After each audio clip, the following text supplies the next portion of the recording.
Hey guys, welcome back to my channel. So, as you can see, I'm not at home, but I am back on YouTube. Welcome back to the channel. What's been happening? As you guys already know, if you watched me early on, in April 2025, my location was released on social media, and I, of course, have had quite a few issues with privacy. So, I actually have been staying in Europe for a very short, brief time in order to lower my profile in my local neighborhood. And I know that that does not make sense to you guys, but I cannot keep on moving in and around the UK, especially in London, because it gets extremely expensive.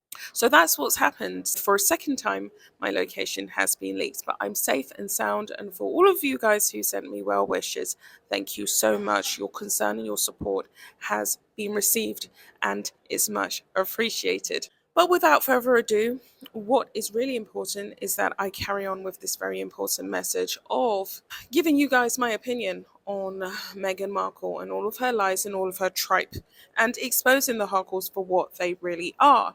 And it's just become quite ironic that here she is yet again on the day of my return, trashing the royal firm in an indirect way, in true Meghan style and Meghan fashion.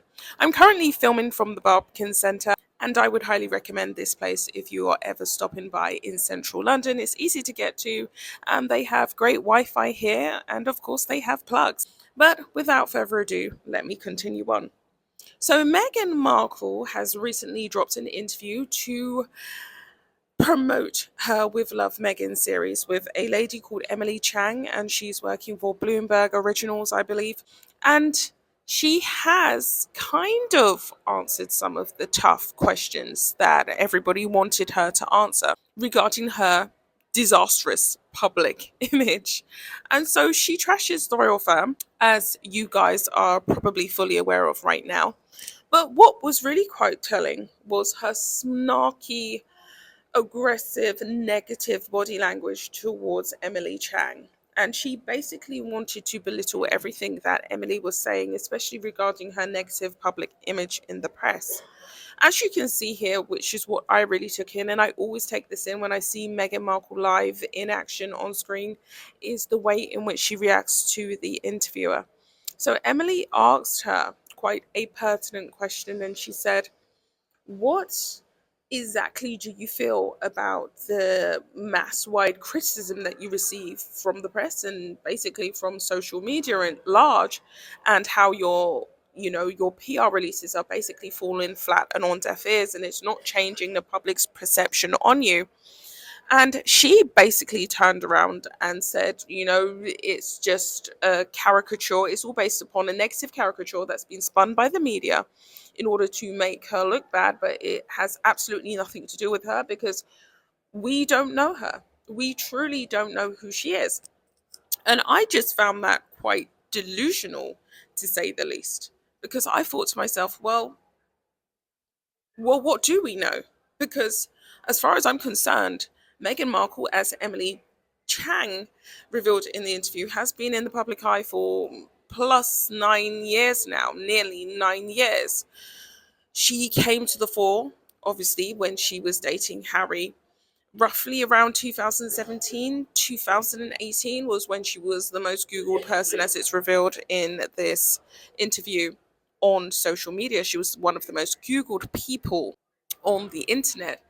And as far as I'm concerned, I do know Meghan Markle. I know her to be a smarmy person. I know her to be quite negative towards certain family members. Um, so, what else is there really to know? What I find quite tiresome, along with many other people, is that she seems to keep on trying to reintroduce herself to the general public. But there's not really a lot more that she can really do. Because the truth of the matter is she is who she is. She's not a nice person. I think we've seen the best, or as good as it's going to get, from her camp. And so she claims that she is a victim of basically a gaslighting media that wants to force this fake, nasty persona of her onto the public, and it has absolutely nothing to do with her severing ties with the royal firm, trashing the royal firm, letting the late Queen Elizabeth go to her grave feeling like the worst, most bigoted, racist woman in the world, allowing Prince Philip to go to his grave feeling like the worst, failing, ailing grandfather, especially towards Harry in the world, and feeling like a bigot, making them feel as though they've left the royal firm in disarray, and essentially leaving the royal firm in disarray with Harry and William essentially at loggerheads over Meghan. She also has accused our beloved Princess of Wales of racism. She's accused her of bullying. She tried to claim and say to Oprah that Catherine reduced her to tears and made her cry.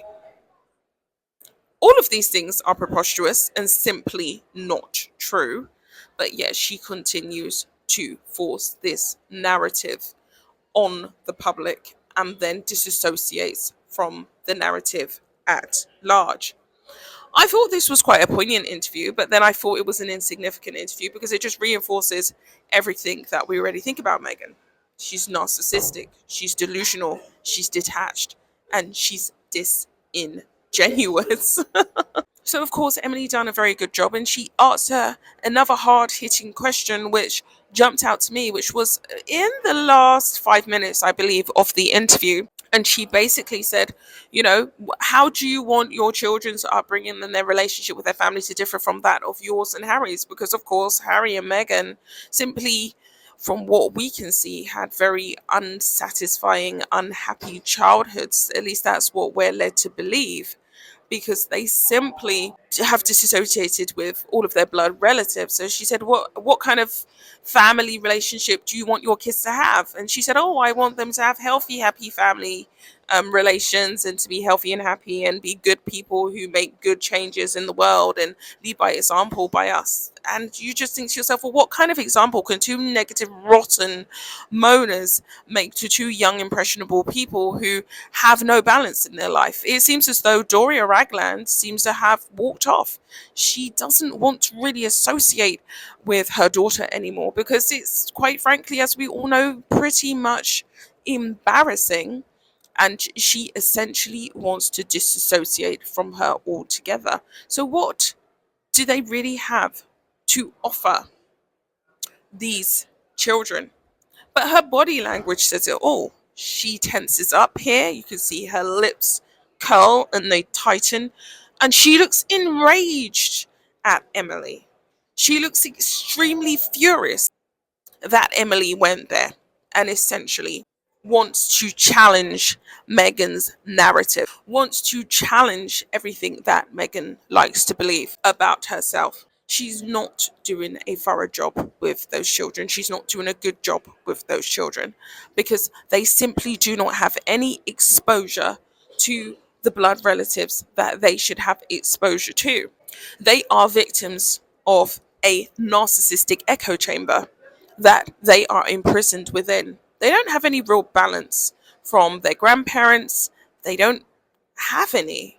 So, what really is she imparting upon these young, poor, innocent children who she's revealed within her With Love Meghan series 2? Sorry. She doesn't see that often. She said that, she's been away from her kids for 3 weeks at a time, so she doesn't always see them. That can't be healthy or good for these children to be raised by nannies predominantly. And so there's a lot going on and there's a lot to unpick here. And what I really find fascinating is the way in which she carries on this facade of being very fulfilled and very happy. With all that being said, guys, I guess I will be back with another one. Take care. Bye, guys.